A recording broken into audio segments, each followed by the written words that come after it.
आउज़ुबिल्लाहिमिनश्शैतानिर्रजीम बिस्मिल्लाहिर्रहमानिर्रहीम। अस्सलाम वालेकुम viewers, I am Zainab Rashid and welcome to my channel. Students, आज हम ज़ू 510 का लेक्चर जो है 170 डिस्कस करेंगे, that is feed grain by products. अच्छा, बाय प्रोडक्ट्स वो होते हैं बेसिकली जो किसी भी रिएक्शन में एज ए हमें फ्री में जो प्रोडक्ट्स मिलते हैं। एक तो हमारा मेन प्रोडक्ट्स होता है जो हमें चाहिए कोई भी रिएक्शन में, जो चीज़ हम बना रहे हैं रिएक्शन के अंदर वो तो हमें मिलती है, लेकिन उसके साथ हमें एक्स्ट्रा चीज़ जो प्रोडक्ट के में मिलती है उसे हम बोलते हैं बाय प्रोडक्ट्स। जैसे हमारे पास कॉर्न है, अनाज है, ठीक है। अब अनाज सिर्फ हम जानवरों को सिर्फ अनाज जो है उसके दाने जो हैं वो खाने के लिए नहीं देते, हम अनाज की रोटी बना के देते हैं, ठीक है, उसका दलिया बना के देते हैं। इस तरह की चीज़ें जो होती हैं ना, ये उसके बाय प्रोडक्ट्स हैं जो कि दूसरी फार्म्स में हम चेंज करके न्यूट्रिशन के लिए हम फीडिंग करते हैं एनिमल्स को। तो यहाँ पर भी हम आज यही पढ़ेंगे जो फीड स्टफ़ है, जो फीड ग्रेन है हमारे पास, उनके बाय प्रोडक्ट्स कौन कौन से हैं। सबसे पहले हम कॉर्न जो है बाय प्रोडक्ट्स वो देखेंगे। कॉर्न के जो बाय प्रोडक्ट्स होते हैं उनमें सबसे पहले कॉर्न ग्लूटेन मील, ठीक है। दूसरा है कॉर्न ग्लूटेन फ्रीड। तीसरा है डिस्टिल्ड ड्राई ग्रेन्स एंड सबसे एंड पे है डिस्टिल्ड वेट ग्रेन्स। तो ये जो है ये सारे के सारे क्या हैं, ग्रेन्स की शक्ल में है, ठीक है।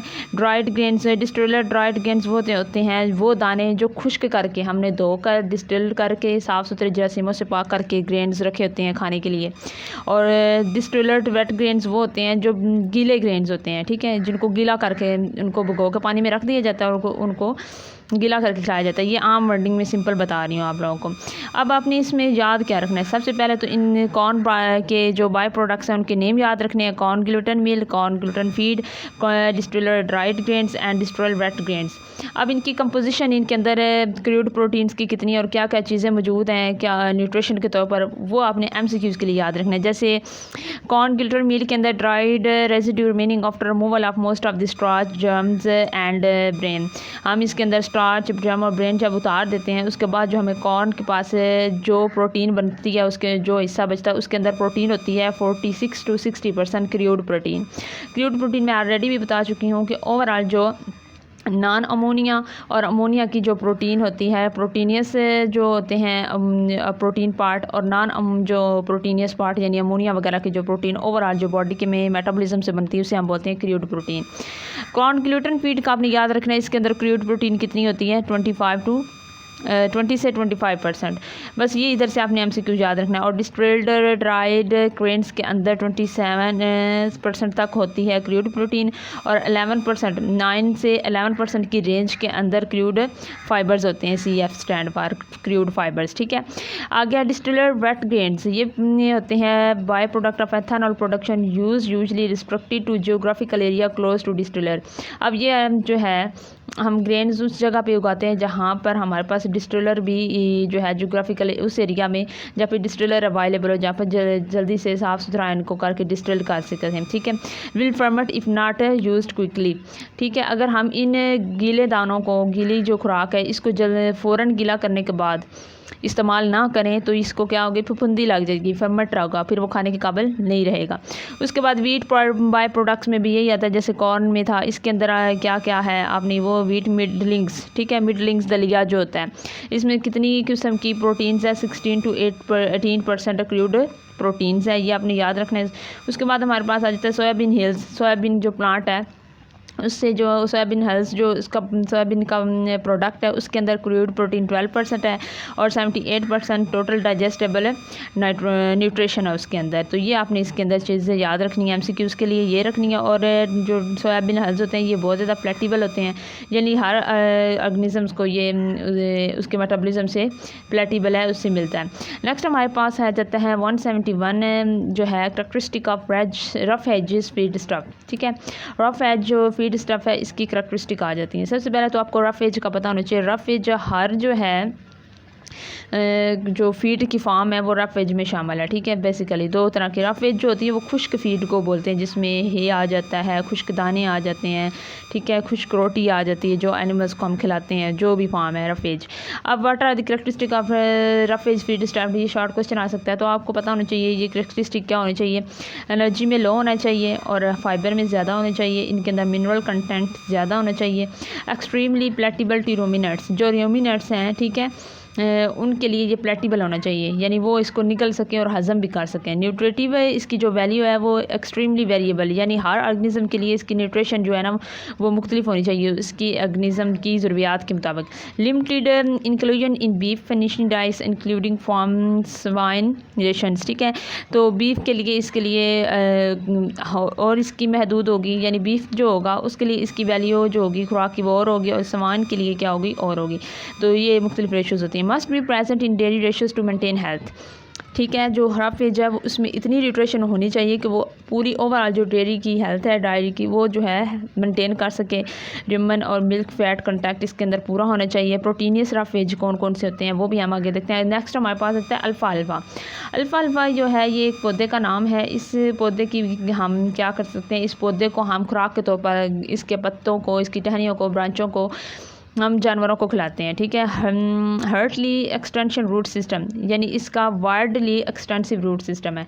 यानी अल्फ़ा अल्फ़ा जो है इसकी जो जड़ें हैं ना पौधे की वो ज़मीन में बहुत ज़्यादा फैली हुई हैं।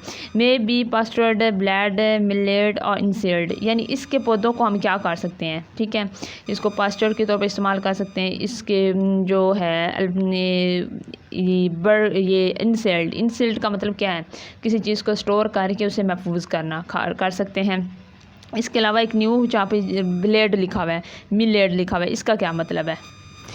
ब्लेड बेसिकली कहते हैं एक बंडल ऑफ प्रिपेयर्ड जो फूड होता है ना, या गुड्स होती हैं, चीज़ें होती हैं, उनको कहते हैं, ठीक है। यानी इसका हम बंडल ऑफ फूड, इसका मिक्सचर बना के भी हम रख सकते हैं। इसके अंदर क्रूड प्रोटीन होती है 15 to 25% और टोटल डाइजेस्टेबल न्यूट्रिशन इसके अंदर लेस दैन 50% होना चाहिए। इसके अंदर कैल्शियम बहुत ज़्यादा होता है, फास्फोरस बहुत ज़्यादा होता है, और इस जो है 2 से 5 मरतबा इसकी कटिंग की जाती है एक ईयर के अंदर, पर ईयर के अंदर। कार्बोनेशियस हरा फेज, ऊपर पहले हमने पढ़ा है प्रोटीनियस राफेज, उसमें कौन कौन सी प्रोटीनियस राफेज है, अल्फ़ा अल्फ़ा का पौधा। नेक्स्ट है कार्बोनेशियस, यानी जो कार्बन हाइड्रोजन पे मुश्तमिल राफेज खुराक मौजूद होती है उसका क्या क्राइटेरिया है जी। उसके अंदर होती है मोर दैन 10% क्रूड प्रोटीन होती है। नॉन लिग्यूम फोरेज, यानी वो वाले पौधे जो कि बीजदार नहीं होते, जिनके अंदर बीज नहीं बनता, वो मोस्टली जो है कार्बोनेशियस होते हैं इन नेचर में। लो क्वालिटी होते हैं, इतनी ज़्यादा हाई क्वालिटी की एनर्जी नहीं देते, ठीक है। नेक्स्ट है हमारे पास कूल सीज़न है, पीनियल ग्रास है, फोरेज, ठीक है। पर ये जो होता है ये एक सीज़न में आने वाले, विंटर में जस्ट आने वाले होते हैं। पार्टिकुलरली जो होते हैं प्रोडक्टिविटी इनकी जो होती है ड्यूरिंग स्प्रिंग होती है, अर्ली समर में होती है या फॉल में होती है, यानी फुल गर्मियों में भी नहीं होती है, फुल सर्दियों में भी नहीं होती। अच्छा, इसकी ऑर्चर्ड ग्रास, ठीक है। ऑर्चर्ड ग्रास जो बागीचों के घास छोटी छोटी होती है वो भी इसके अंदर इंक्लूड है। और जो ग्रास आगे अभी हम देख रहे हैं ये ग्रास जो है ना ये फोरेज के तौर पर यानी खुराक के तौर पर काम होती है। तो growth early in the spring होती है, रैपिड डेवलपर्स है, हाईली प्लेटेबल है। इसके अंदर जो क्रूड प्रोटीन है वो 8 से 18% है। गुड पार्टनर और वाइड जो है ये अल्फ़ा अल्फ़ा फॉर हे और पास्चर, ठीक है। ये जो है अल्फ़ा अल्फ़ा के साथ हे और पास्चर के तौर पर भी काम कर सकता है। अच्छा, टिमोथी, इसके अंदर भी क्या होता है 8 से 12% क्रूड प्रोटीन होती है। ये not great for pasturing alone but good in mixture, ठीक है। ये हम सिर्फ पास्चरिंग के लिए अकेला इसको यूज़ नहीं कर सकते, इतनी ज़्यादा हाई लेवल की ये अच्छी खुराक नहीं है, लेकिन मिक्सचर के लिहाज से इसको देखें तो गुड है। Cut no later than early bloom for maximum nutritive value, जब तक ये ब्लूम नहीं हो जाता, जब तक इसके अंदर न्यूट्रिशन पैदा नहीं हो जाती इस ग्रास के अंदर, तो तब तक इसको काटना नहीं चाहिए। नेक्स्ट हमारे पास आ जाता है स्मॉल ग्रेन्स। टॉपिक नंबर है 172, food stuffs used in live stock diet. ये हम पहले भी काफ़ी डिस्कस कर चुके हैं, अभी भी आपको समझ आ जाएगी, ग्रेन्स ऑट्स वगैरह सब कुछ। अब इसमें आ जाते हैं ग्रेन्स की इकसाम है, ठीक है। सबसे पहले है स्मॉल ग्रेन्स। स्मॉल ग्रेन्स में वीट है, ऑट्स वगैरह हैं, ये पौधे हैं, इनके वीट्स ये ग्रेन्स आ जाते हैं। Generally same seeding rate as for grain, यानी इन दोनों का जो है वीट और ऑट्स के ऊपर जो सीड देने का जो रेट है वो सेम होता है। May increase if going to cut for silage, ठीक है। तो इफेक्टिव इन दी पॉस्चर, ये पॉस्चर बनाने के लिए इफेक्टिव है, ठीक है। Small grains harvesting for silage, small grains होते हैं उनको हम क्या करते हैं ज़मीन में बोते हैं, फिर उनका छोटा छोटा ग्रास उगता है, फिर उससे पॉस्चर बनता है। ये आपने अपने माइंड में पिक्चर बनाती जानी है ताकि आपका कंसेप्ट क्लियर हो। Harvesting for silage should occur around boot stage, ठीक है। इसके अंदर कितनी क्रूड प्रोटीन, जो मेन चीज़ें हैं वो आपने ये डिफ्रेंशिएट रखनी है, इसमें कंफ्यूज नहीं होना सबकी, जो मुख्तलिफ परसेंटेज परसेंटेज आई, क्रूड प्रोटीन 10 से 22% और टोटल डाइजेस्टेबल नाइट्रेशन जो है इसके अंदर 62 to 72% है। If harvested early mimic corn silage but cautions of low magnesium levels में भी सी ग्रास स्ट्रेंथनिंग।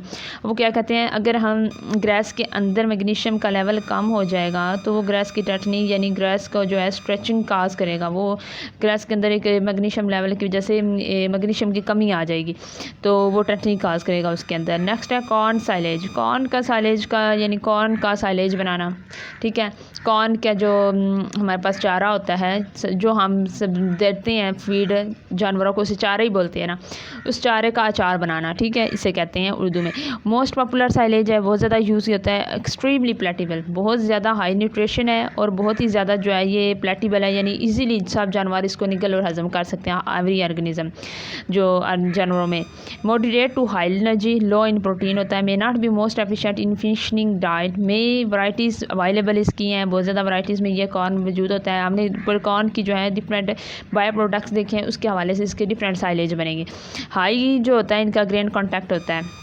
नेक्स्ट हमारे पास आ जाता है कॉर्न स्टोवर। कॉर्न जो होता है ये क्या होता है, इसमें कॉर्न स्टोवर के अंदर बेसिकली कॉर्न के लीव्स, उसकी स्टॉक्स और उसके कॉम्स जो होते हैं ना माइज प्लांट के, वो शामिल होते हैं। जैसे मकई का एक पौधा है, मकई के पौधे के ऊपर क्या होती हैं उसकी वो लगी होती हैं छोटे छोटे लीव्स लगे होते हैं, उसकी छोटी छोटी स्टॉक्स होती हैं आम मकई के ऊपर से, वो सारा उसका कवर जो एरिया होता है ना फाइबर्स का बना हुआ, वो उतारते हैं अंदर से मकई जो है उसके बीज और मकई की पूरी एक छल्ली नज़र आती है।